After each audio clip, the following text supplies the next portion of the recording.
All right. So this talk, which I will be giving at B-Sides Augusta for anybody that's going to B-Sides Augusta, is social engineering for the development team for better security.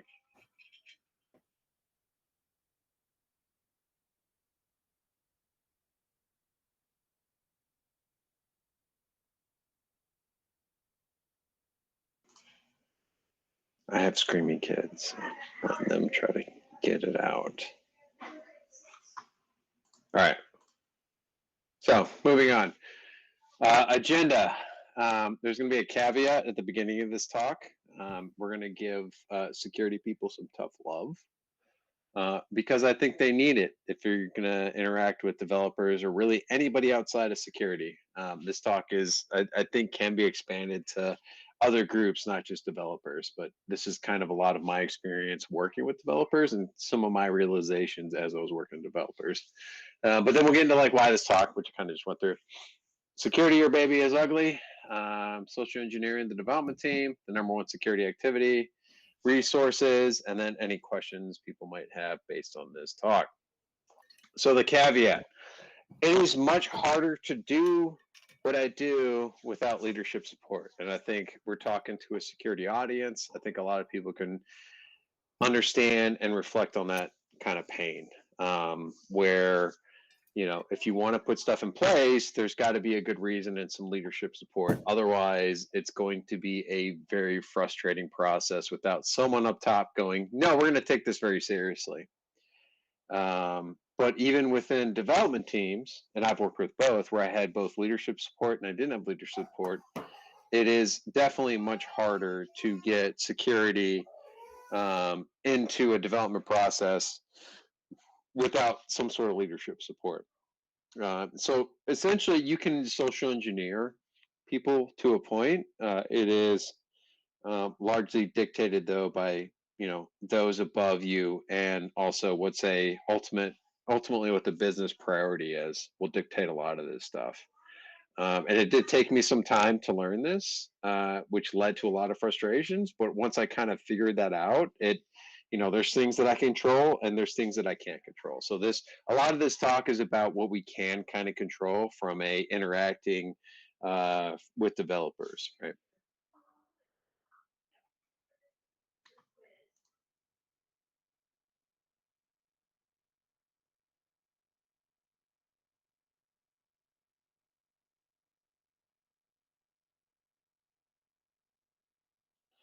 So why this talk? Um, a lot of this came from my experiences moving from the state of South Carolina, where I worked for 7 years, I think total. Yeah, about 7, 8 years. 3 of those with the lovely Adam Twitty, who's on this call, by the way. We had a lot of fun together. Um, but I moved to Nashville, Tennessee to work for a private company called Premise Health. Um, within 2 months, I had the dev team leadership wanted to hire me away from the security team. Did I have the technical prowess? No. It was my background was more of a network sysadmin type of role within IT. So I did not come up with the development experience. I came more with that kind of stuff. And I had experience working with the dev teams at the state of South Carolina that seemed to have an impact. And I think Adam can confirm this, and that um, even after I left, he was talking about. I remember we went to like B-Sides Asheville, which we actually never got into, so we just hit up a bunch of breweries. But he did mention that like some of the things I was able to get in place there were still there. So, Confirmed. yep, there you go, confirmed. Um, but working with the Permis Health teams, so I learned some stuff there. But then I learned even more working with the devs there, and we had about a 40 to 50 person dev shop. And oftentimes I would work up, and my issues would take priority over other stuff. Again, a lot of this was because I had social engineered them. I'm going to use air quotes here, into essentially getting to do what I want. Um, And what this allowed me to do was have better code writing from the get-go, right? It wasn't just them doing what I wanted to do, but them understanding what I needed them to do. And there's this concept right now that's really kind of taken off, which is like shift left, right? Get as early in the development process as possible, because that's going to reduce how many bugs you actually have within a finished product. And so a lot of my effort and working with the dev teams resulted in that. It's getting harder, I've noticed, with teams being remote. Really, the most impact you can have is with someone sitting with the development team in an office space. Now, with this pandemic and everything, that's kind of thrown everything into a bit of a tizzy right now. There's hybrid work, there's in person. I would argue most of IT people, now that they've proven that they can work from home, are going to continue to work from home, which makes social engineering much harder, because social engineering relies on a lot of different aspects of interaction in person. So I'm still trying to figure out some of the remote things, and I've worked with remote teams prior to that, where the entire development team was in an entirely different state than where I was at, and it was very hard to get them to do stuff for me.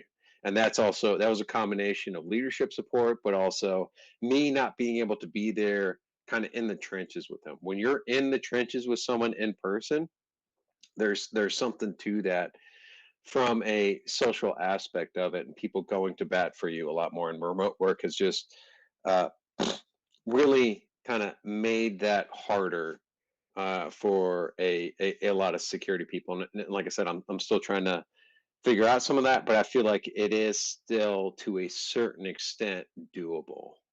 Um, so there is a bar to entry for this talk. We're going to talk about some of the things that security is doing wrong, at least in my view, in my interactions with development teams. If you want to bail for something else, that's totally fine. Like building your brand new PC, totally cool with that. Won't judge. Um, but if you love Ron Swanson and his rants, you might like some of this stuff, right? And this to me tells me that you have an open mind, and we can continue to have a conversation after the fact. That's why I put this at the front and not at the end of the talk.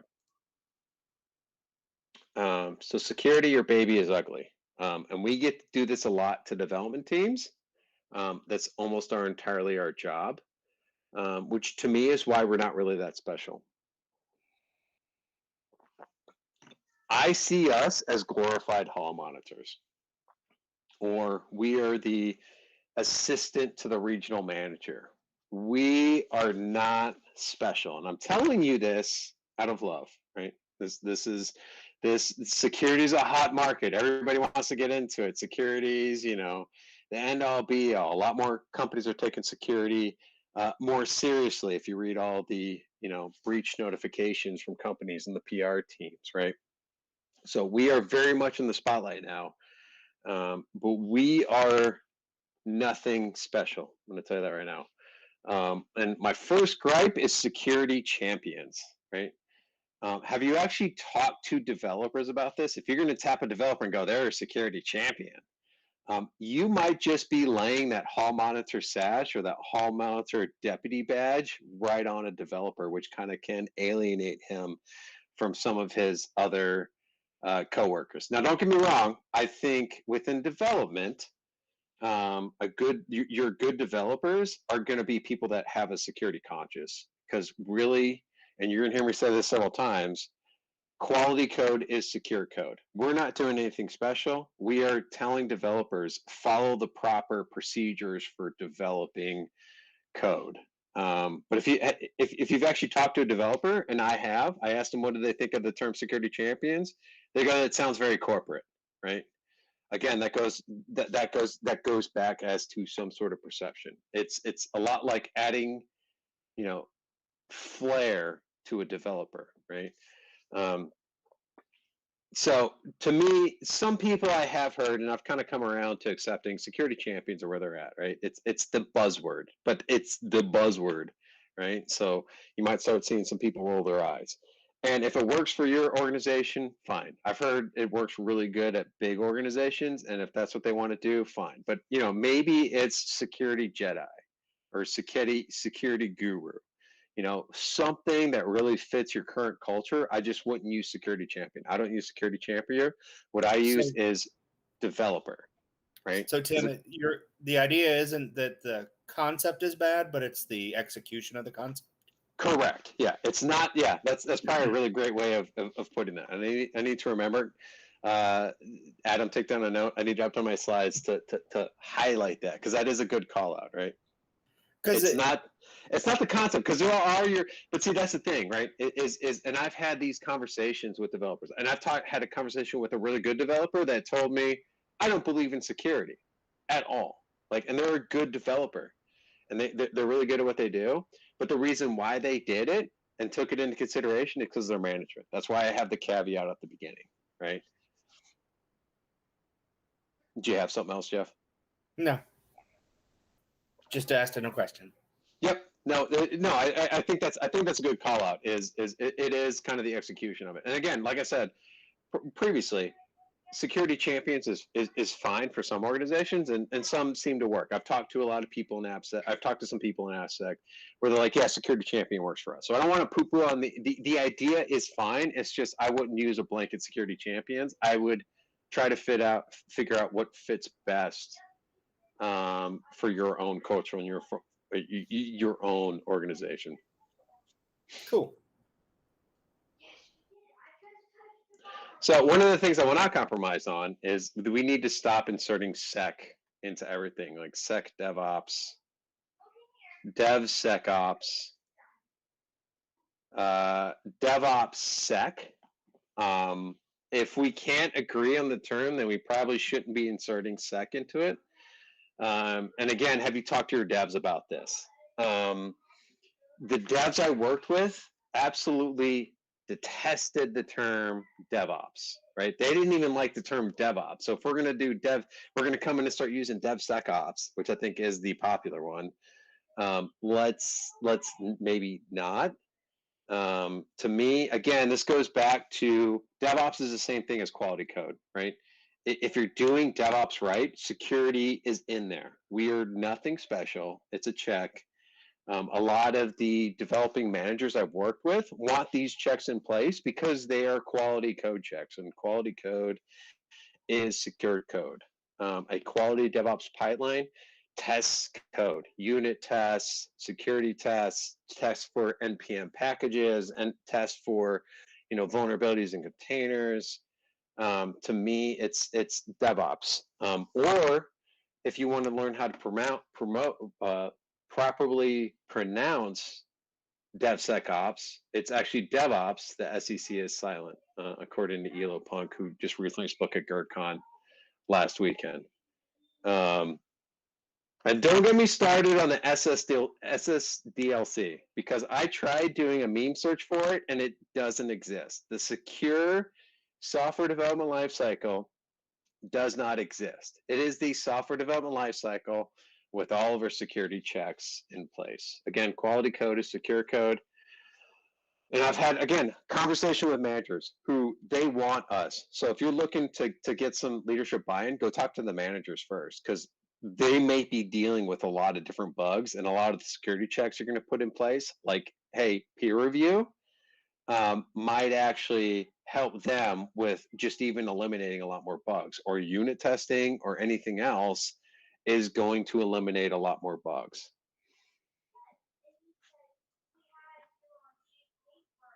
So if you're still with me, congratulations. You're willing to accept some of the beating that you were going to give developers when we go talk to them, right? And we have to, I think, as you'll find throughout this talk, and social engineering, it's a lot about empathy and kind of understanding, the other person's side and bringing bad news to people. I've had to go to a CEO of a company and tell them their baby sucks, right? Because they were involved in the building of some sort of technology that had a lot of security issues, right? And so you have to be able to willing to take the beating a little bit and understand that we as security people, we're not that special. We are here to check people, right? People make, it's the checklist, it's, the code, it's the security test. We are there to check people to make sure they are doing the right things. We're not doing anything special. If they actually followed all of the documentation, we would not exist. But that is not the case because humans are complicated. So, with that, hall monitors, we will now. Why bother reading the manual when you can spend 17 hours just futzing with it? Right, exactly.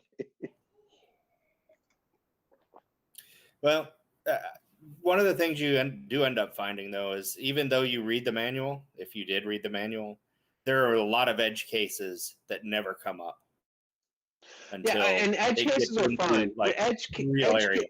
correct, but I will say a lot of our problems aren't from edge cases. I will say a majority is, hey, just turn off this security thing in this framework and it works suddenly, right?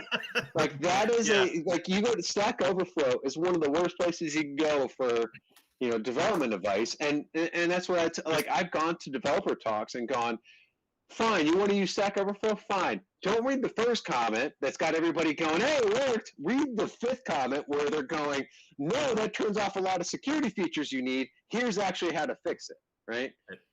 Yeah. Works fine if you run it as root. Right. and I don't know if anybody's getting into container technology, but I'm like, it's the same damn thing as everything else. Like it's more complicated, cool technology, but you know what's going to get us on? Misconfiguration from the damn thing. Running it as root, like doing all these same basic principles that we've learned on technology in the past still applies. It might be in a different place, but you can still apply it there. But if there's a security problem in a Docker image, I just restart it. That's how I deal with a security issue. Yep. That's dealing with symptoms. Again, good developers versus bad developers. Good developers are the one that like dig into the problem and want to understand it and fix it from a proper standpoint. The bad developers, along with other bad IT folks and even bad security folks, are just reboot it, right? Don't actually dig into it. All right, so are we ready to get into the social engineering? Any other comments? Great commentary, by the way, so far. All right, social engineering. Relationships matter. And this, again, I've talked about my experience with devs, but this applies across multiple different fields. So even if you're not here for the dev stuff, you can use this for other parts outside of security, IT, finance, HR, whoever. There are three types of powers. There is relationship power, there's role power, there's technical power. Relationship power, I'm going to give you it straight up, 75% of the power. Role power is like, 15%, technical is 10. So again, going back to the 2 months, how I got the dev leadership into wanting to steal me away from the security team was not anywhere close. The reason was not role or technical. I did not blow them away with my technical paralysis or my role of security. What it was my relationship, and what I did to build that relationship, not just with the security leadership, but the people that were working under them, right? And that a lot of it starts with building rapport, right? A close and harmonious relationship in which the people or groups concerned understand each other's feelings or ideas and communicate well, right? So how did I build kind of some of that rapport and start building relationships? Catch up. So one of my first things that I went to was all the meetings. I said, give me all the stand-ups, and I was going to 5 stand-ups within an hour period, right? Figure that math out on that one. But I was going to stand-ups, I was going to the grooming, I was going to their ticket refinement. I was trying to find any of their project meetings, any of their requirements meetings. I was going in, and all I was doing was sitting there. And even just when, and this is me having leadership support, right? Me just sitting there, I was just listening in, trying to understand their challenges and also their goals, right? Because then I can kind of either try to help them, or I can start figuring out where we need to kind of fit some of the security in. Because I will tell you, there's a lot of dev teams that are doing things right, and there's maybe minor adjustments that need to make. There are teams that don't have a stand up, and you're like, that's a red flag. But ultimately, there are teams that are doing certain things that you want to get in place and kind of leverage some of the things they're already doing, right? Um, and then I also built up I started catch up meetings. One of the first groups of people that I started getting really involved with and wanting to understand about is Scrum Masters, because they are kind of the point for a lot of development teams. They understand all the developers, they understand what they're doing, the goals, the challenges, things like that. So I started building relationships with those people first to try and get the ins and outs. How are tickets coming in? How are bugs being worked? Things like that, right? But on top of that, because when I was at Premise Health, one of the things that they did, which I had never heard of another company doing, was they dropped me in and sat me with the development team. So I did not sit with the security team. I sat with the development team. And more specifically, I sat more with our DevOps team that like to be called platform engineering. This is kind of probably where some of my DevOps stuff came from, is that they wanted to be platform engineering. So they handled a lot of the ins and outs of our cloud secure or our cloud infrastructure, right? So they were using Terraform and infrastructure as code and doing all these things from a DevOps standpoint, but they like to be called platform engineering. They actually, I saw some of their documentation where they said, "Don't call us DevOps," right? So that's where I'm always conscious of like how you're naming people, because you could certainly put off people. And so I called them platform engineer. I sat with them. We had a good time. We played a lot of, ping pong. When I have opportunities to go to lunch, and I will give Adam total credit for a lot of this stuff since we're on this Colasec call. I remember one of my first days being at South Carolina Department of Point Workforce. Adam brought in food, and I remember it's funny. I think it was Bill that said, "Oh yeah, Adam, when he comes in late, he brings in Bojangles." Um, It's but on almost top, like you did that with Colasec too. yeah. Hey man, This the is formula works. Don't fuck with it. no, and absolutely, this is a formula. Bring people breakfast. I am not kidding. We're gonna have more food in this talk, but Adam bringing in food really kind of highlighted to me. It's like, like that made me feel good. He's actually making a lot of other people feel good, and that's a great way to build a relationship. And you're filling people's hungry stomachs. Maybe they missed lunch, or maybe they already had breakfast, but like, ooh, Right. Bojangles. So the Snickers commercials are onto something. Mm-hmm. Hangry is a thing, and Mm-hmm. it can make people way less grumpy if their blood sugar is where they want it to be, and if they're sitting there fucking starving because they were running late this morning and their kid was screaming and the dog pooped on the floor and they didn't have a chance to get breakfast, but there's a sausage biscuit. Okay, well, it's not so bad. Yep. And sausage biscuits are cheap. You get like two of them for like $1 or $2 or something. Yeah, that's the dirty secret. You go to a Bojangles and here's $10 and they give you fucking 20 sausage biscuits. Great, feed the whole department. Yeah. Yeah. Well, and see, I picked up on Adam's thing when I started working at Premise Health. I did the bagel thing, right? Which is like you can get 12 bagels or 13 bagels with cream cheese for 15, $17. But you can take that a step further well, I don't know if they're doing it anymore because I've recently gone and they don't do it anymore. Taco Bell dollar burritos. You cannot make your dollar go farther than a Taco Bell breakfast burrito. So guess what? You show up to Taco Bell with the 20, you're getting 20 damn breakfast burritos. You walk up to someone and go, "Would you like a breakfast burrito?" Some of them might not be, but most people are like, "Heck, I walked up to the system and like, sir, would you like a breakfast burrito?" He's like, "Fuck, I missed lunch or I missed breakfast this morning." Hell yeah! Guess what? Who you're getting in with? The Sissa right now because you just gave him some warm food for his belly for that morning. So like that. So I would do that kind of stuff. Again, going remote. This is a lot of this stuff is kind of hurts. This talk it's really hard. But when even we're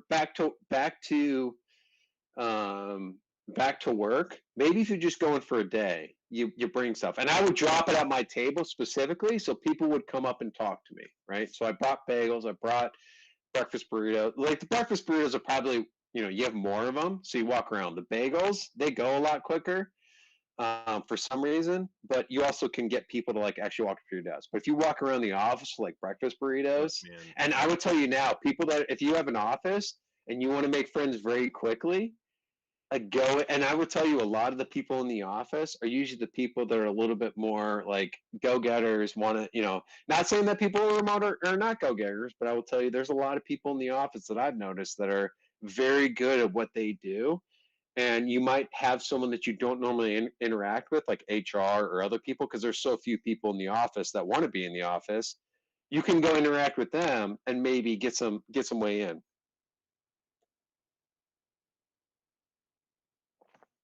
Adam, were you going to say something?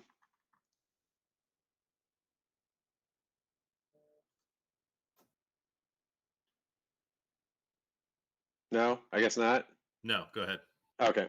No, that was me actually texting him that he was testing the proof of his whiskey or his own moonshine by swirling it around in the Sorry to interrupt your side comment. We just caught this is the form of catching a teacher catching two students like passing notes back and forth, Right. by the way. Yes, It's except passing notes is part of the fucking class in this case. Yeah, I see your text now. I see 3 texts I've missed. So the other thing that I got included in was team activities, which again was leadership buy-in. I was invited to any of the team events, so that meant going to the movies. That meant going out to lunch. I went to a lot of goodbye lunches, right? Even though those people are leaving, you still have opportunities to get to know the people that are there, right?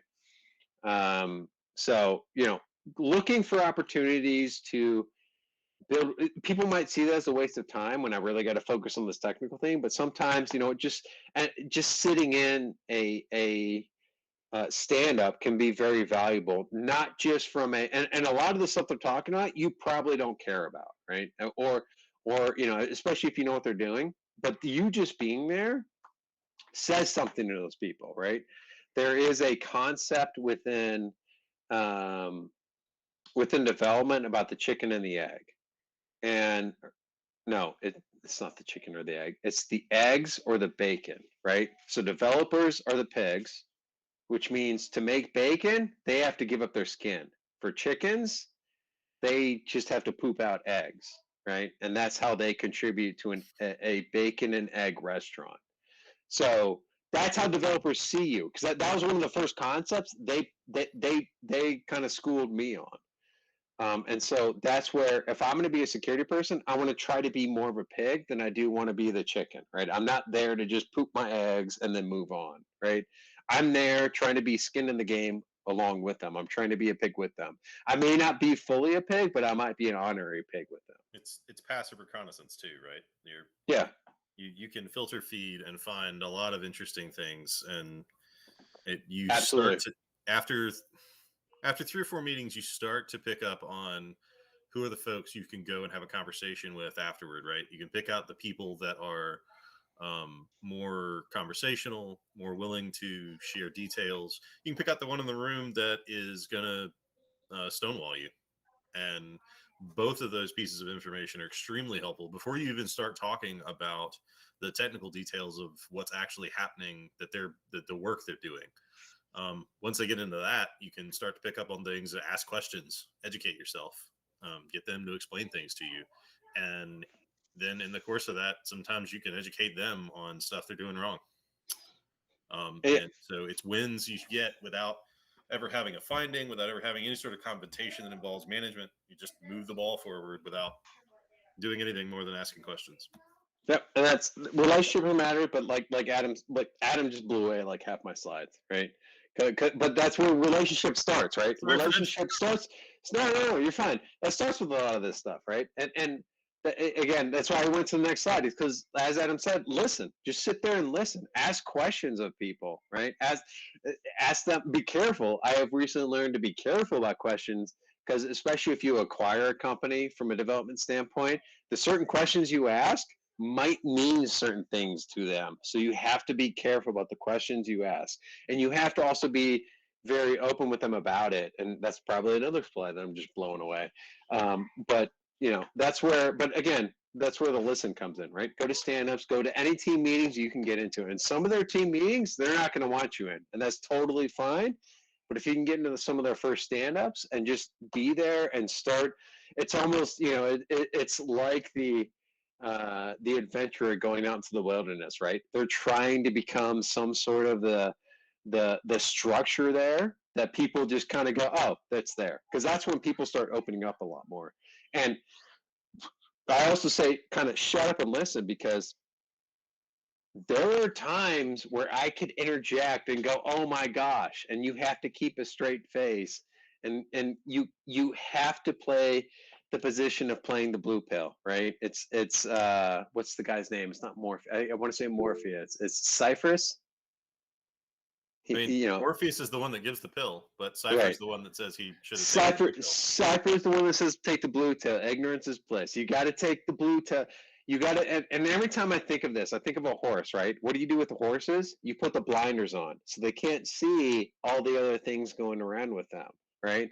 So you kind of sometimes have to put those blinders on to gain their trust. So you're just listening. There are times where I can yell out security violation, but if I do that, I'm going to be known as a security violation, the hall monitor. I'm going to be the hall monitor that goes, you can't do that, right? And then I get a bad rep. I want to be the cool hall monitor is going, what's up, man?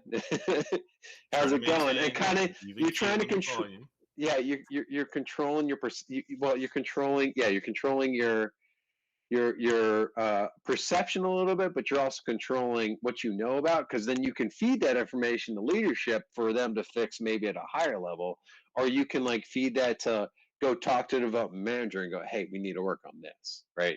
So you kind of have to play cool and kind of figure out where you're going to fit security in, and actively listen too. It's not just sit on your computer, be on Teams while the stand-up's going, and not pay attention to a damn thing.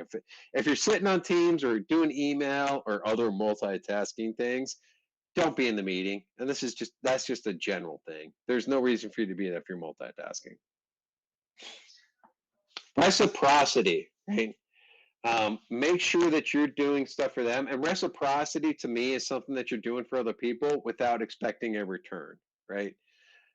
So for me, it was I had a view into a service desk ticketing system. Whenever they had a service desk ticket stall, I would go handle it for them, right? I would go bring in the right people to be able to address their stuff if I couldn't handle it by myself. Again, it's not about giving, it's about receiving, which leads to my bacon story, right? Bring bacon. Again, problem with remote work, but bring the bacon. This right here is a picture of 144 pieces of bacon that I bought at Sam's. It was 272 packs of pre-cooked bacon. I threw it in the microwave, took about 10 minutes, and I was able to then take it into my first secure code training meeting, right? And I had devs, BAs, QA, Scrum Masters walk in and go, is that bacon? Like they had never been to a movie with bacon, right? And so I absolutely blew their minds. And it was a great way to segue into something that we had to talk about, which was piggybacking and not allowing people into the building, right? And that kind of leads into another thing. Make training interesting, right? Look for those puns. Be stupid. Don't use bullet points in your slide. The only bullet points you've seen in this slide deck so far have been at the agenda. Like, I'll go back real quick, right? No bullet points, right? The only bullet points are back at the front. Here's the bullet points, right? That's it, my agenda. Appropriate. Here, everything else has been a meme or a thing slide, and I have bullet points for my speaker notes, but that's it, right? So make sure to not use bullet points if you're talking to developers. You are going to tune them out like that. They will be gone. Swag. If you can get in with a person that has swag or hands out swag, for whatever reason, even developers are susceptible to this. They love swag. So I've handed out cups, I've handed out pens, I've handed out notepads, I've handed out all sorts of stuff to people. And what I did was one of my first training slides was security wins. These were developers that were bringing me stuff. They were asking me about certain things. So again, going back to your security champions, right? These are the people that are taking security seriously. I was highlighting them, but I wasn't calling them security champions. I was calling them security wins, right? And I was then giving them swag. You know what happened the 2 weeks after I did this training? People wanted their swag. People wanted to be on that slide to get swag, and they wanted to be recognized as someone that was going to bring, a security win to the company as well. So it's almost a little bit of gamification at that point as well. And these are all things that I have actually done. These are not things that I think I could institute. These are things. Body language. Well, hey Tim. Yeah. I do have a question. So some people aren't swayed by swag and things like that, right? They're not. And if you personally aren't motivated by swag, how do you make yourself get into that idea? Like you're not motivated by swag, or you're saying like developers? I don't care if I get a T-shirt. I don't want. No, well, and here's the thing. I don't want a ball that says, Yeah. be more, do more. I don't want that. I want you to tell me and talk to me about stuff. There are people, a lot of people like that, right? There are people. This to me goes back to the 5 love languages. For anybody that's been married that had to go to counseling, either prior or post marriage, the 5 love languages kind of highlights and carves out people into different areas, right? It's like acts of service, acts of love, which is like touch, recognition, other stuff. And so, Jeff, you're probably like me. I don't need recognition. I don't need swag. I go to conferences. I'm not one of those people grabbing swag bags all over the place. So I can totally identify with you on that. Exactly. But so how did you get to a position where you could do that and reach out to other people when, like, because if you yourself, generally speaking, if you yourself aren't motivated by something, you're not going to use it as motivation for something else, for someone else, right? Right. You don't see a value in that. So how do you, as potentially a person like that, how do you put yourself in a position to do that? I mean, that's where you call people out. So there's praise. I had multiple tactics within kind of all those different arenas, and I tried to spread them out as much as I could. But also you have to realize you can't save everyone, right? This is the superhero mantra, right? Well, no, I can't account for it because, like I said, there are certain developers that were just like, yeah, I'm not taking security seriously. I'm only doing it because my leadership says we have to do it. Well, and I'm not even talking about them. I'm talking about you. Like, how do you motivate yourself to do those things? Right? So you're social engineering someone else, right? And how have you gotten to that point where you do that? Because generally speaking, you're going, like most people are going to try and interface with other people the way that they want to be interfaced with. And if you're not a person who wants swag, how do you put yourself in a position to like make stickers and do things like that when you think that it doesn't necessarily? I get what you're saying. I think what you have to call out is you kind of also have to take some of what I'm doing as an experience of what I've done to be successful and kind of apply, like pick up little things in here or there that like apply to your personality and how you go about doing stuff, right? So the bacon story is one of those things, right? And I recognize too, and I've recognized too, is that like I enjoy presenting. I enjoy talking to people.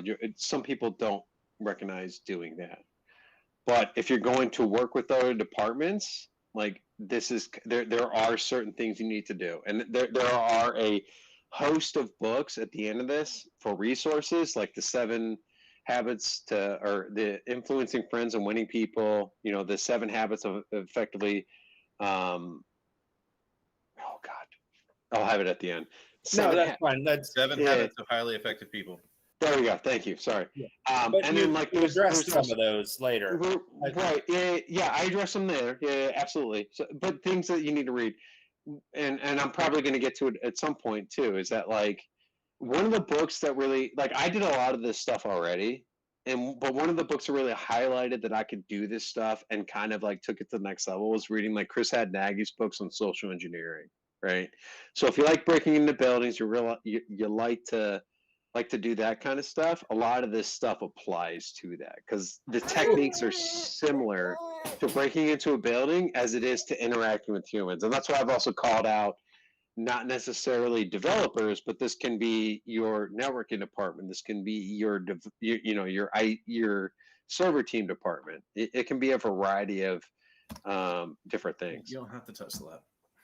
Oh, damn it. Oh, he's unmuted. Keeps unmuting me. Did I answer your question? I don't feel like I answered your Jeff question all the way. Have you answered you your did? Jeff today?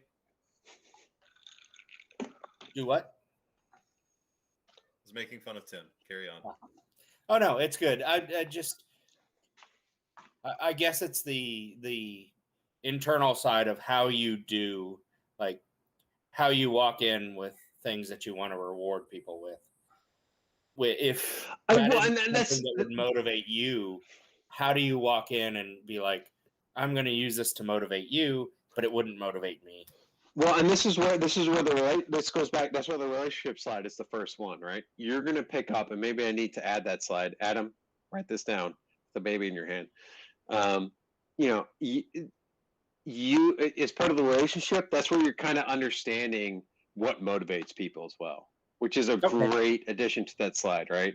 So yeah, so what's going to motivate some people is like me presenting security ones and other people. I had a lot of the same people up on the same slide, right? But then other people, I had to motivate in a different way. So yes, you have to identify, and that's where the relationship thing comes in, and you should be able to pick that up even in your day-to-day life too, right? What you do for one group is going to be different for another group or another set of people or people. Yeah. Thank you. Yes. Yeah. That's probably the best way I can answer that, like 20 minutes ago. So we got there in a kind of roundabout way. Body language. This has become more difficult, but you can still kind of pick it up if people are on camera, right? I was in a CIO skip level today where I asked a question and the CIO was like, I don't know. And he kicked it over to his assistant to answer. And she was like, oh, okay, we're going to do it this way. And I was outside. So, I kind of was like, okay. And I looked up and it looked like I was rolling my eyes, right? Even though I'm outside, I got a big hill in my backyard. So maybe been a blue jay up there or something. And she immediately she went, oh, way to roll your eyes, Tim. That's a big eye roll, Tim. Like she called me out in the middle of a 42-person meeting with the CIO, with my fellow managers and directors. Below the rotation of the earth, sir. Yeah. So, which I probably been doing even before then that people didn't even know, right? But again, this is where remote, like when you're in person, those eye rolls probably don't happen. They're like when you're talking about a screen. And so I told her, it's like I called her out, or I messaged her at the end. I was like, way to call me on the eye roll. She was like, I'm sorry, I didn't mean to call it out. And I was like, no, that's probably good for me to understand. Is I probably do that to other people in meetings, right?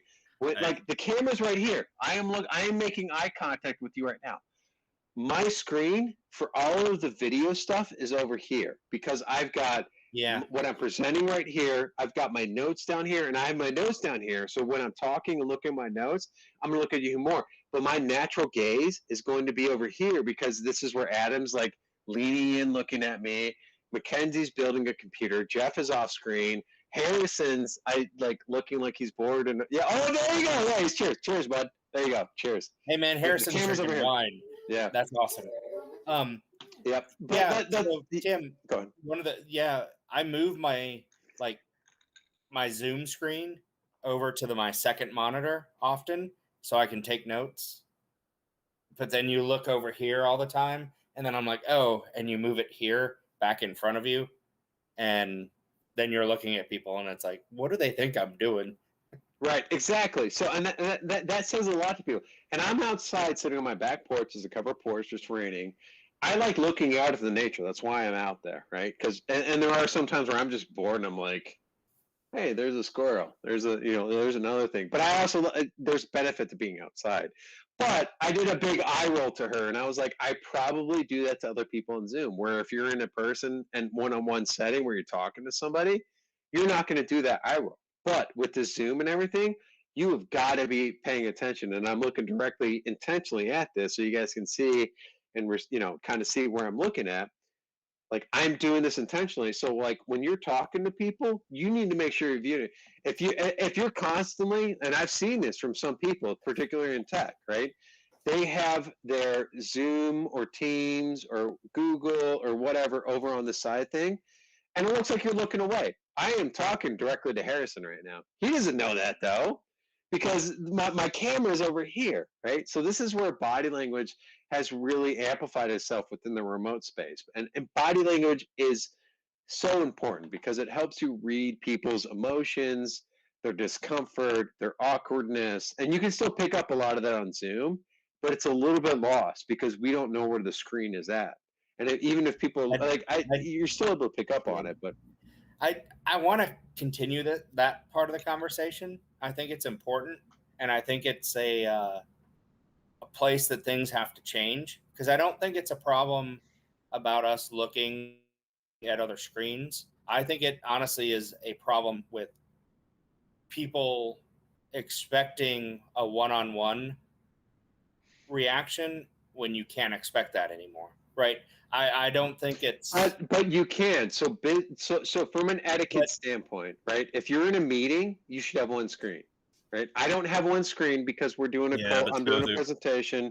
part of the Like Adam, you've had like perfect viewing, right? You have one screen you're looking at. That's why I'm sitting out back, because you know what? I don't have my multiple monitors out there. but but I part of the can have problem. just one. no, I want to have that conversation. I think it's getting away from what you're trying to talk No, about. I think it's absolutely relevant to this. Yeah, I think part of the problem is actually the opposite of that. You can't have side channels anymore. Jeff and I can't have I can't lean over and shoulder to shoulder with Jeff and mention something, and we can't have a little side conversation while the rest of the room participates in the primary conversation going on at full volume. That's one of the challenges that I haven't seen a single platform address. There's no technological way of dealing with that on video. You can certainly do It's up to the individual. I will say it's up, and this is what I'm talking about, right? Technologically, there's no way for me to like whisper something to Jeff about like. No. I see what you're saying. Yes. When you're in a big room with other people, messages, yes, but it's not the same thing. And right. There's a lot of the interpersonal communication that happened in in-person meetings that you just don't get. Correct. So we're limited. There's other things that you get away with. I am super guilty of. I'm really guilty of a heavy sigh when I hear something that annoys me. What? I don't know what you're talking about. That is recognition. And I get called out for that shit occasionally on voice chat in a way I didn't in person meetings. I guess I don't know if I was controlling it better before, and now look, you can't hear me. I think people can recognize that. So our CIO was like, he was listening to one question and he's doing this whole thing. He's rubbing his head, and he even called out, because I think he recognizes it. Is that he's like, I wasn't rubbing my head because of you. It's my thinking thing. And the same thing with my apparent eye roll, was she mentioned some way of doing it, and I immediately went to thinking about it, right? Which is my eyes going up. It's not me eye rolling at, oh, this is bad. But again, electronic communication, like to Adam's point, it takes a lot of this. So you have to be especially careful when you're working with people outside of your department, how you come across, right? So if you have your monitor for viewing the meeting over here, you probably should just have one screen. You should not be multitasking, because that people can tell when you're multitasking. It's clearly evident when you are sending a chat or a message. You can see my shoulders moving a little bit more, because I'm pretending to type here. You could probably see my shoulders moving in slight little deviations because I'm trying to, but if you're just sitting here paying attention, like that says something, people. But so one of the other parts of it is, and I've noticed this in meetings that I've been in, and it's someone asks a question, and it's like, okay, normally it would be something we would go offline out of the meeting and go search, but people are immediately going and doing, right? So Correct. And that's a problem. well, Yeah. it's a No, problem and it's not a problem because it was a question asked in a meeting. It's like, how many of X did we have in this?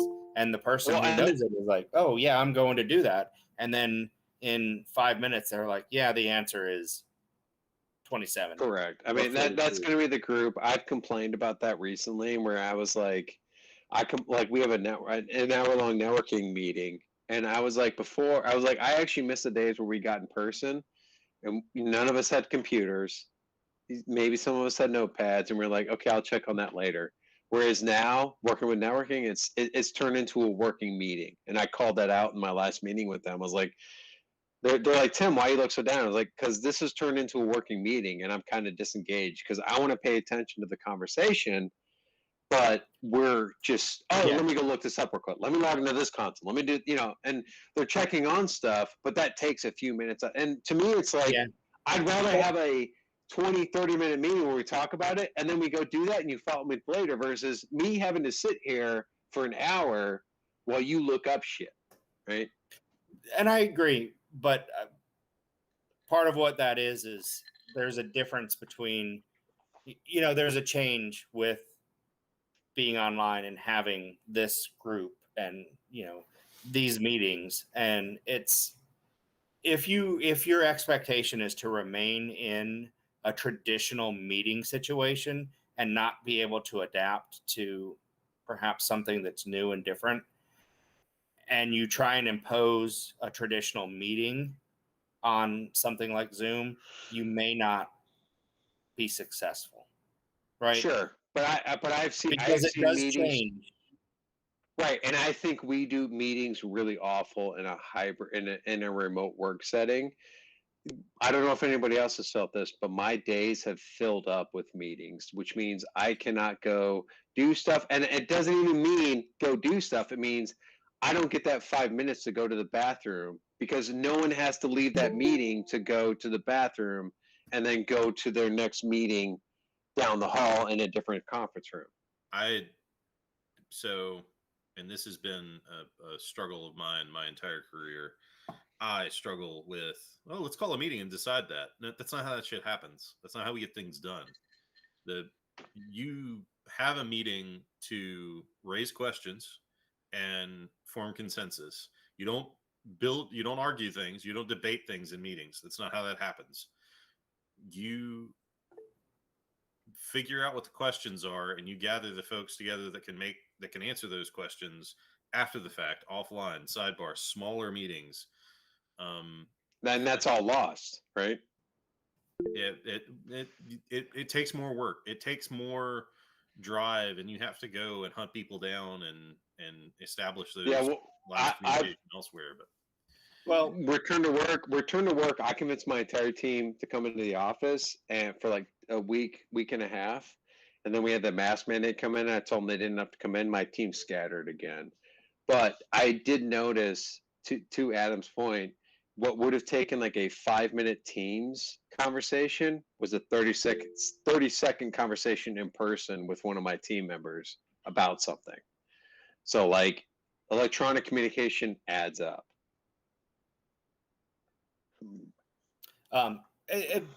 My point wasn't, so I guess it was that we're in a new, and I didn't want to take away, but it's the body language thing.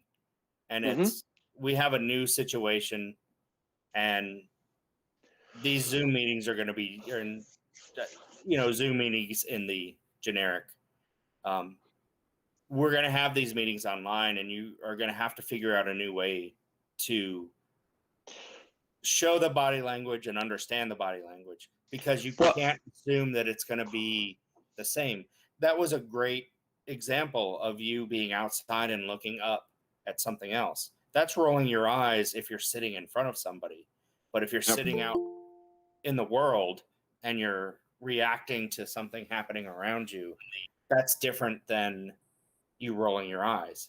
And that isn't necessarily you needing to focus and pay attention on something. It's everyone else needing to pay attention that you're in an environment where you have distractions. Well, but I no And- what I will say to that, to counter that, Jeff, is I can control my perception of people. I can't control what people perceive of me.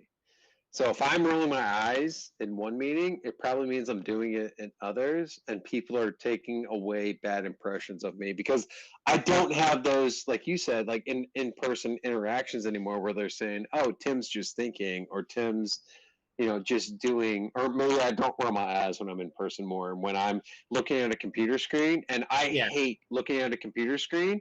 And I would rather that's one of the reasons why I sit outside, is because I want to look at the birds and the other stuff.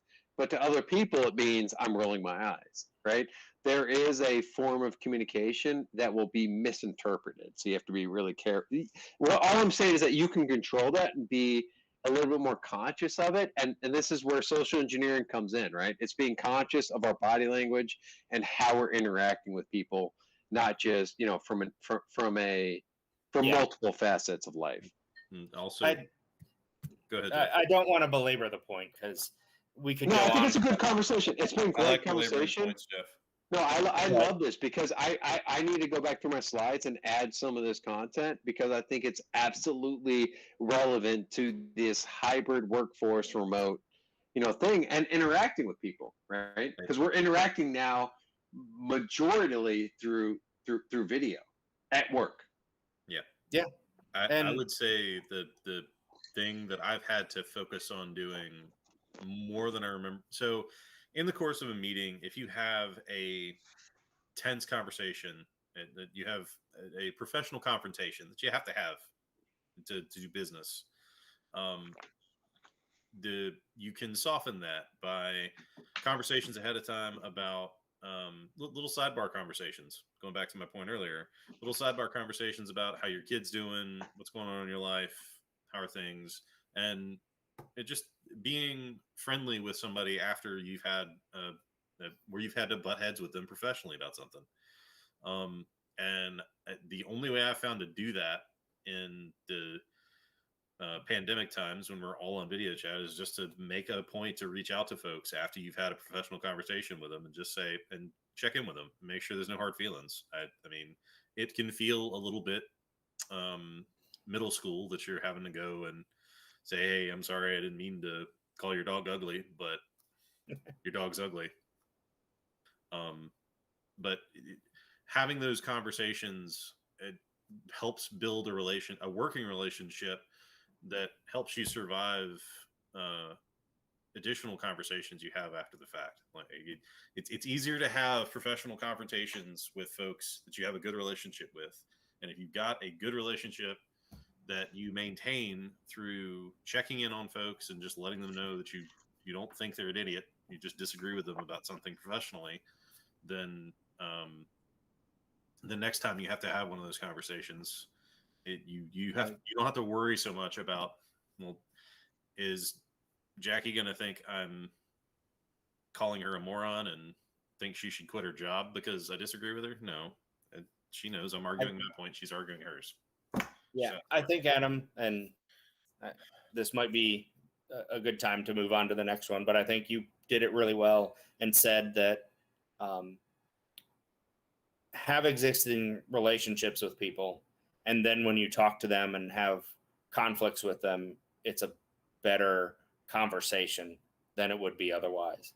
So did I misphrase that? No, trust goes a long way, and it's easier to trust somebody that you know. Yes.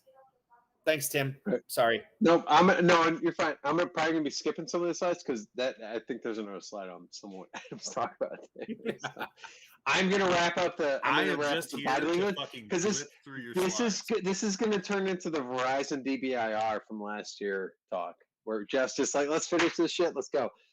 But one of the last thing I want to talk about with body language is mimicking, right? if you're going to a meeting where people are wearing hats, wear a hat, right? Yeah, if people are clapping, you should clap in a meeting. If everybody's on a video call, you should be on video, right? So here's the other thing, like, and you can't really see this, but I have a social engineering shirt on for my social engineering talk, right? If I'm going to a business meeting with executives and other high level people, wear a collared shirt, right? And with your working at home, look, I'm wearing shorts right now. You can see my shorts, right? There's my knee, right? They don't see the under hat, I but don't I need will to see say it like for this, shorts, Tim. right? But be conscious of it, right? And if you're going to me at work, I don't wear hats a lot. You know, there are certain dev groups though. I will wear hats for the meeting, right? Because I've seen some of the other devs wear the hats. Again, when people see that you dress the same as them, and we were trying to min max, trying to our interactions, being conscious of that stuff helps, right? Or even like Adam wearing the funny hat there. Maybe we show up to wear, a funny hat. I have gone to our IT town halls wearing this hat, right? And I talked about fishing because it's a dope hat with like a fishing hook on it, right?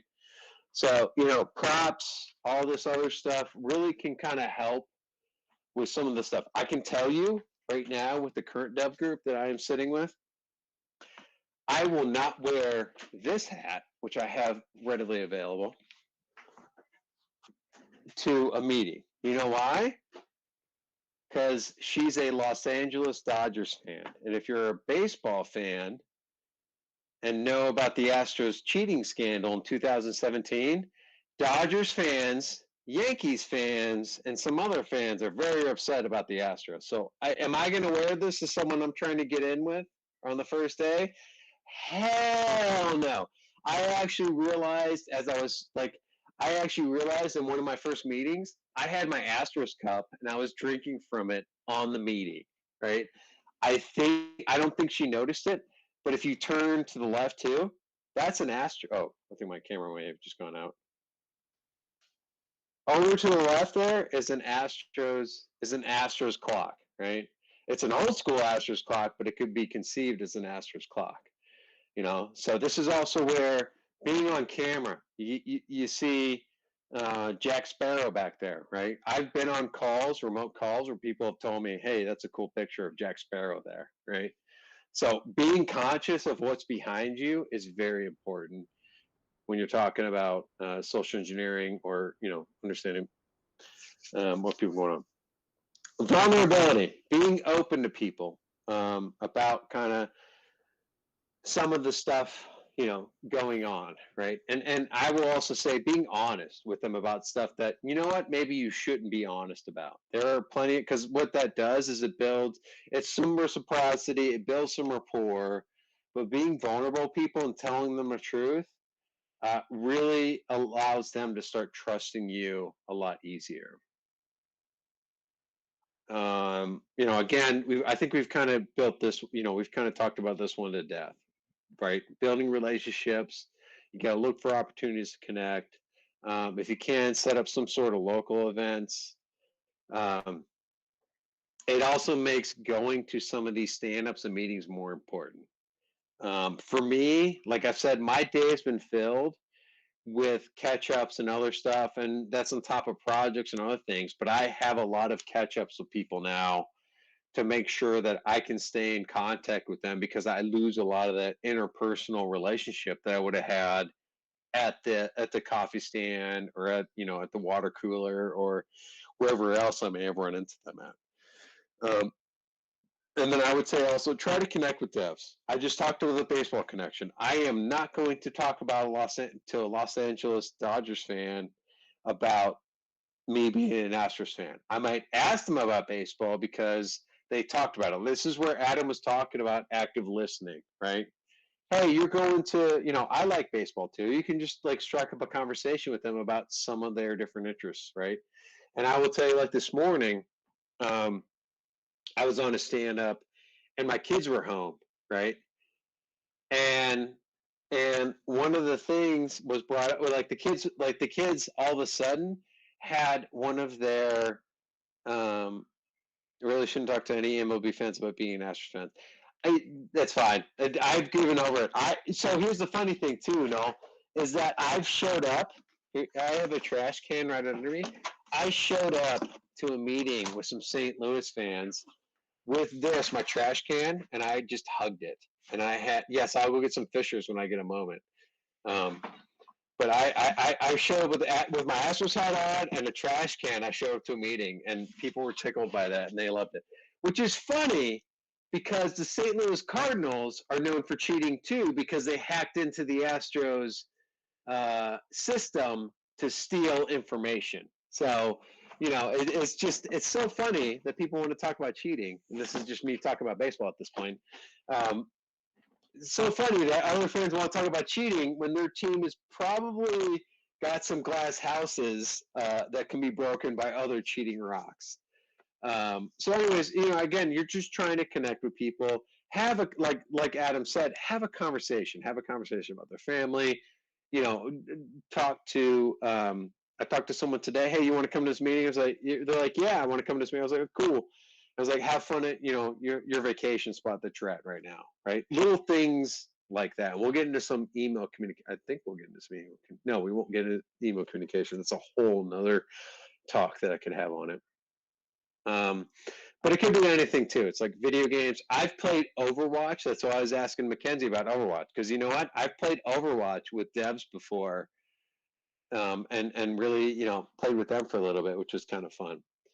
And you also have to realize sometimes you just won't click with devs. This kind of was going back to Jeff's question about what motivates certain people. Sometimes there's those devs, and you just have to accept that you're not gonna click with them to get them into better security, right? You're just not, and that's okay too, right? If you get a majority of them, you really try to understand them, and this takes work and effort, and there are a lot of times where what, I don't want to talk to these devs about the next thing. Okay, so no, that really fit in. Yeah, you want to talk to me about the Astros cheating? How about you talk about your guy that got sent to jail for hacking? By the way, we could talk about that one. Hacking into the Astros system to get trade information and draft information, and oh no, that's not cheating at all.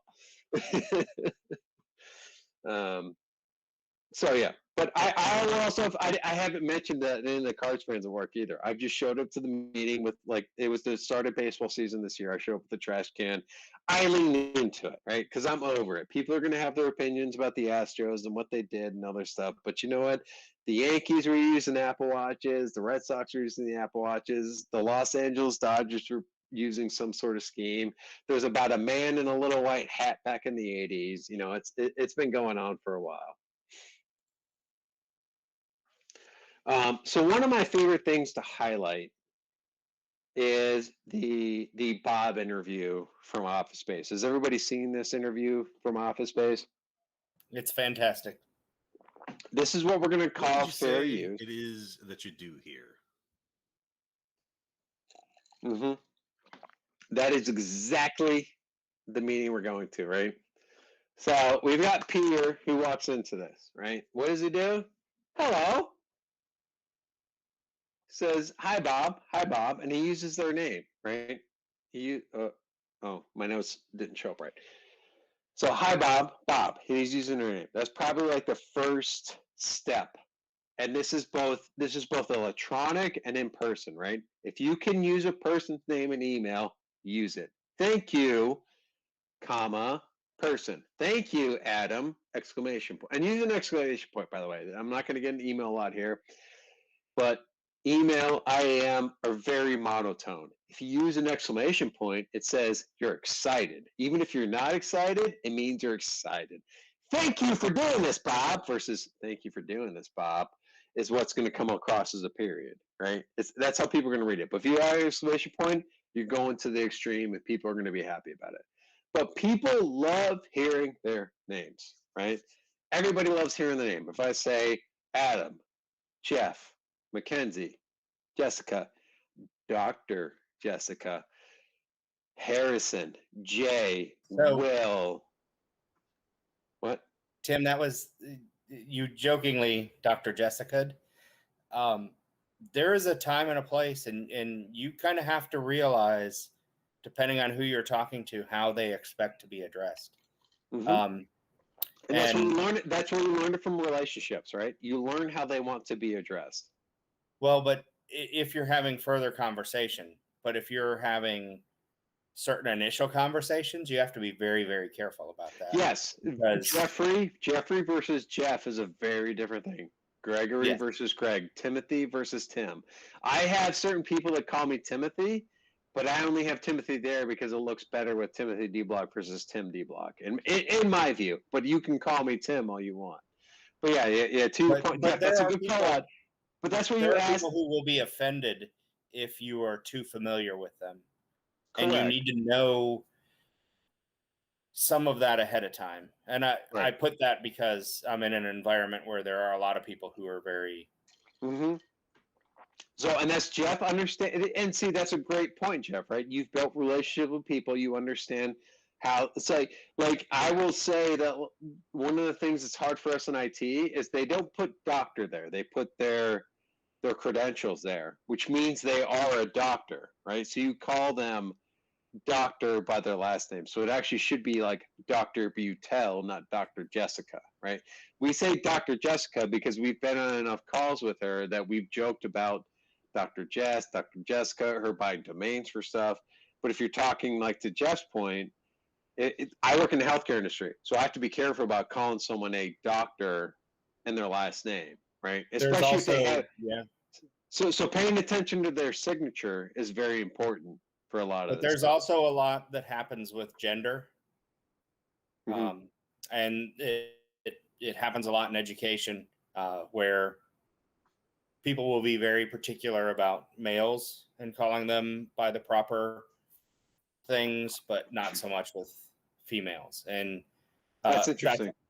that's also a very big thing that you have to be if you're approaching people and kind of asking them to do something.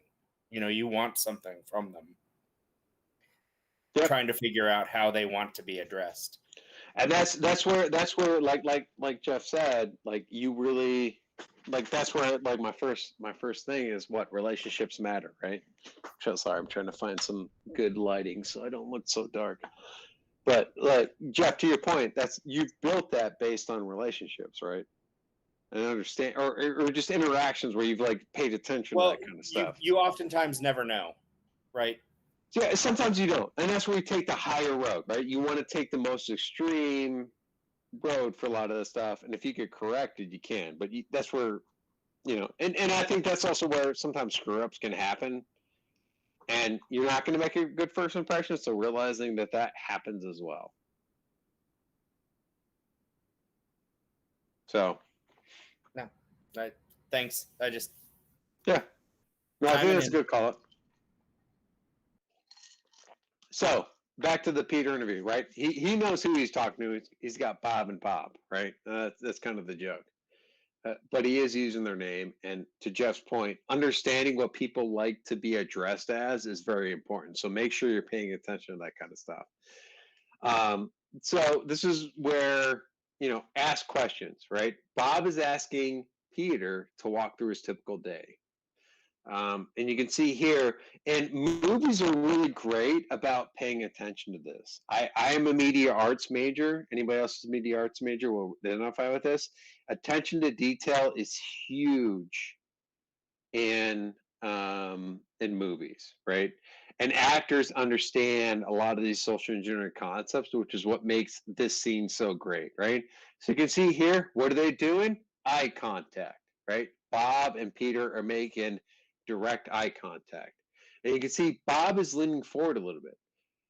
And Peter's kind of, sitting up straight, but Bob is asking the question, right? So one of the other things to keep in mind, and this goes back to body language, is keeping your hands on visual, right? If I have my hands down here, you don't know if I'm texting, you don't know if I'm typing, you might see some shoulder move, or might see me sit up straight. It becomes even more relevant when you're talking about Zoom stuff, right?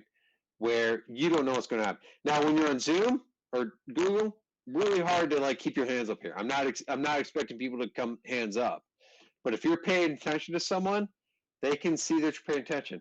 I will tell you too. Let me. I don't know if I can demonstrate this very well. Actually, maybe I can. Yeah. So you guys see that difference in my face looking on screen? White background with Google, right? This is me looking at the Teams view. White background of Google, right? People can tell when you're switching screens. If you're wearing glasses, it's even more prevalent when you're on like some sort of like call or anything, right? So if you're multitasking or doing something else, people can tell, and you're trying to talk to someone individually, people can tell that, right? Within kind of the remote work. Now that when we're in person to person, hard to do that with no screen to replace. But Peter comes in, he's got his hands on the table, he's very vulnerable. He's telling the Bobs he's not, and one of the body language concepts when you're in person is that if you have your hands under the table, you've got something to hide. So this is where if you're going into an interview in person, having your hands up on the table is actually important because it communicates to the other person that you're kind of trustworthy, right? Whereas if you're under the table, you're a little bit less trustworthy. But Peter goes into being like 15 minutes late. He uses a sideboard and it kind of spaces out, right? That's kind of the whole first part of the scene. And he's kind of being open and vulnerable to, the question that Bob has. At this point, he doesn't really have anything to give, but the Bobs don't freak out about this, surprisingly, right? They go, space out? What do you mean? Well, he says after lunch too. In a given week, I do 15 minutes of real actual work. This is being open. Whereas, and this is not an interaction between the Bobs and Peter. We're security on Bobs, or we're security on Peter, or we're anything. This is just to show you an interaction that's really good, that provides value to both sides of a conversation. So instead of the Bobs freaking out and going, that's not appropriate, and like freaking out like a security person might do if they see some kind of security vulnerability, they're just trying to understand the root cause of this. Why are you doing this, right? And I think as security people, we really need to understand the root cause of things, not symptoms. So they ask, tell us more. And they're trying to understand what I've said before, which is understanding goals and challenges within the development team. Why are you doing this stuff? And we kind of see a cutaway, where he goes into this whole thing about other, his workday and things like that. But they cut back in, and you can see Peter's very relaxed. The Bobs have put him at ease. And then he kind of leans forward and puts his hands on the table, and he says, "You know what? I don't care." And they go, "Don't care." So they're asking question again. And he's very open and candid about this interaction. So Peter relaxes again, and you can see here, right? Bob actually matches his relaxation, right? So one of the great things about, and this is in person, you could probably do it on Zoom, is trying to match body language signifies to the other person from a psychological standpoint that you and them are the same person. That's why we try to mimic the same dress. Again, when I go to a dev team stand up where there's people wearing hats, I try to wear hats because I'm trying to blend in and trying to identify with them, right? So you can control how you interact with people based on how you dress, right? Uh, but yeah, so you can see the other Bob is leaning back, and then this is when Peter mentions he's got 8 bosses. And you can see the other Bob leans forward and goes, 8 bosses? And it's not it's more of a question than an accusation. And then Peter explains, and Bob leans back again, nodding, right? Like he is totally, trying to understand what the root cause is here. And he's starting to see that the 8 bosses might be an issue. And so he's communicating that to Peter. And then he leans forward again when he goes, what if, and he uses the air quotes here, he's trying to it's a question, it's problem solving, and it's reciprocity, right? And this is where the reciprocity for being honest and open, Bob now offers a potential solution. So he's trying to be an enabler. And this is where security should be in with a lot of development teams, right? Trying to be an enabler for the team. And so he tries to offer some sort of stock option, whatever. He's trying to provide some sort of solution within his power. He's also recognizing that this might not happen, right? That's the air quotes, might not happen. So he's communicating, I'd like to do this, but it might not happen, right? And he goes, and Peter is candid again on the other side. He's like, I don't know, I guess, right? And then this is where things have gone awry for the COVID-19 pandemic, right? There's no more handshakes, right? But he does say, at the end of the scene, he stands up and says, "We're nice to meet you both. Thank you." They do handshake interactions. But what's great is that the Bobs also go, "No, no, no. Thank you. The pleasure's all on the side of this table, right?" So this is things that I do in email a lot, right? It's not just in person. It's, hey, they say thank you, and I go, no, thank you for being option. No, and again, one of the things I've kind of not really touched on is I'm not trying to manipulate people here, right? I am being authentic, right? I really do try to find the silver lining and the appreciation in everything people do. Assume positive intent is one of the things in my company, but I am trying to show appreciation because people don't get appreciation enough. And appreciation is another one of the five love languages that we've talked about with Jeff, right? Some people love appreciation, other people don't. But some people want swag, some people want gifts, right? That's what swag is gifts and others and recognition and other stuff. Some people just want appreciation, right? And so that's where I'm trying to maximize other stuff. And a simple thank you in an email or in an interaction or signing off can be important to certain people. So that's where I just try to throw out the thank yous as much as possible. But again, when someone says thank you to you, there's easily something you could say thank you back to them, right? And that could be even recognition. That could be considered recognition or something else within your interaction. And then you can see Peter point. He kind of points and I hope your firings go well. So there's appreciation back and forth, and he even goes, and to Jeff's point about being invested in someone, he knows that they're gonna fire people, and he's giving them more appreciation for I know it's a sucky job, and I hope they go really well, right? So, and this again can go back to email interaction with people where you're kind of saying, hey, I know there's a shitty thing you're doing. I hope it goes really well for you, right? And so that's something that people really, really, really appreciate. And then you can see here mimicking body language. Peter gives a thumbs up, and you can see that Bob is like, he's not doing the thumbs up where he's at. He's doing it like at face value, like making sure, hey, see my thumbs up? We're matching interactions here, right? So that's a great scene and I've used it for other social engineering talks on it. But this is a great part of the scene where this is the wrong way to do body language, right? This is how to do everything wrong, right? So you got Lumberg, which is coming in, and he's coming in scenes before going, so Peter, what's happening? Listen. So, breaking that down, he is using the name of some of the RPs, but he's going, what's happening? He doesn't care what Peter's going to respond with, because immediately he goes, listen, and you can see Peter just ignores him and walks around him, right? He's doing a lot of things we're talking about too. He's not making eye contact with Peter. He's looking at the ground, right? He's talking and not asking questions, so he's not actively listening about stuff. So this is like that's what I'm saying. Like this scene is a pretty good highlight of how to interact with people both in person. I think we've kind of shown that some of this you can do in Zoom. It's at a lesser extent, but you can still do some of this stuff within Zoom. So the number one security activity I've done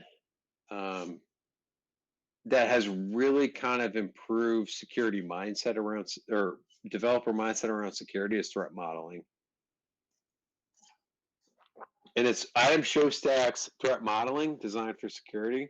I just read the first chapter. I have not read anything else. It's essentially diagram their new features, the new ideas, what they're developing, things like that, and then let them attack it. And that has really switched their mindset. And I go back to what we talked about in the news with the bribe thing, which is what I brought up. They have um, uh, one of the first things I'd call out is like, if I give you $1 million to give you access to the system, how do we control for that, right? And there are, and I've seen devs come up, and oftentimes this is another social engineering technique. Be quiet. This goes back to listening. Sometimes you don't get the interaction you want, but if you just leave it quiet enough, they will eventually talk up. But when I brought up the bribing thing, they're like, wait, you can't do that. But then they were like, oh, if I'm giving $1 million, I'm totally giving up that access to someone, Russian, Chinese, whoever, to my systems, right? That's life-changing money that can impact their family. So it really like, and that was just a kind of a starting point. They started thinking about more technical things that people do, from like screenshots to like exfiltrating data. Like one of the greatest solutions they came up with was like ghosting their username on a screenshot. So if they took a screenshot and we found it, we could tie that back to a user, right? So that we can't stop that, but it does start, it does allow some security control and some investigation into some, it was some really creative solution, and that came out of a lot of that stuff.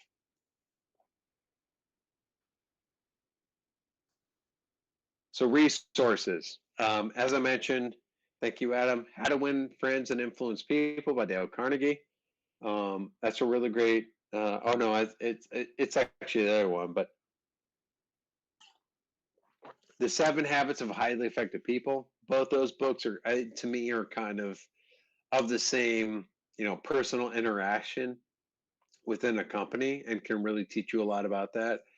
As I mentioned, Social Engineering by Chris Hadnagy really opened my eyes, because as I was reading it and breaking into buildings, I realized, oh crap, I'm using a lot of this stuff internally for me to be successful in my career. And then it taught me that I can actually pay attention to some of the other things, like rolling my eyes when I'm looking at Zoom, right?